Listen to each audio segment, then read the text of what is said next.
Delhi NCR में हवा की गुणवत्ता सुधरने का नाम नहीं ले रही है। जानकारी के मुताबिक रविवार को दिल्ली की वायु गुणवत्ता सूचकांक 386 दर्ज किया गया, जो कि बेहद खराब श्रेणी में है, जिससे लोगों को बेहद परेशानियों का सामना करना पड़ रहा है। वहीं हवा का स्तर इतना बिगड़ गया है कि लोगों को सांस लेने में भी दिक्कत हो रही है। इससे पहले शनिवार को दिल्ली की हवा का औसत AQI 499 दर्ज किया गया था, जो गंभीर श्रेणी में है। वायु प्रदूषण का स्तर गंभीर श्रेणी में पहुंचने के बाद केंद्रीय प्रदूषण नियंत्रण बोर्ड यानी CPCB ने बच्चे, बुजुर्ग और गर्भवती महिलाओं को घर से बाहर नहीं निकलने की सलाह दी है। साथ ही रविवार को इसमें हल्का सुधार दर्ज किया गया, लेकिन फिर भी हवा बेहद खराब श्रेणी में है। दिल्ली में प्रदूषण की गंभीर समस्या को देखते हुए सुप्रीम कोर्ट ने शनिवार को इस मुद्दे पर दायर एक याचिका पर सुनवाई की थी। अदालत ने केंद्र सरकार से जल्द कदम उठाने के लिए कहा था। चीफ जस्टिस NV रमन्ना ने कहा कि ऐसी स्थितियों में तो लगता है कि घर में भी मास्क पहनकर ही बैठना होगा। कोर्ट ने केंद्र सरकार को वायु प्रदूषण से निपटने की तरकीब निकालने को कहा है।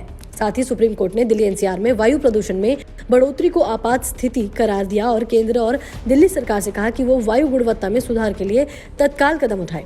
कोर्ट ने शनिवार को एक याचिका पर सुनवाई के दौरान कहा कि सरकार सोमवार तक बताएगी स्थिति को और अधिक बिगड़ने से रोकने के लिए वाहनों को रोकने या 2 दिन के लिए लॉकडाउन लगाने जैसे कदम तत्काल उठाए जाने चाहिए। वहीं 15 नवंबर को केंद्र और दिल्ली सरकार बैठक में लिए गए फैसलों के बारे में कोर्ट को जानकारी देगी। चीफ जस्टिस NV रमन्ना की अध्यक्षता वाली 3 जजों की बेंच ने कहा कि प्रदूषण की स्थिति इतनी खराब है कि लोग अपने घरों के भीतर मास्क पहन रहे हैं। बेंच ने सरकार को कहा कि हर किसी को किसानों को जिम्मेदार ठहराने की धुन सवार है। क्या आपने देखा है कि दिल्ली में पिछले 7 दिनों में कैसे पटाखे चलाए गए हैं?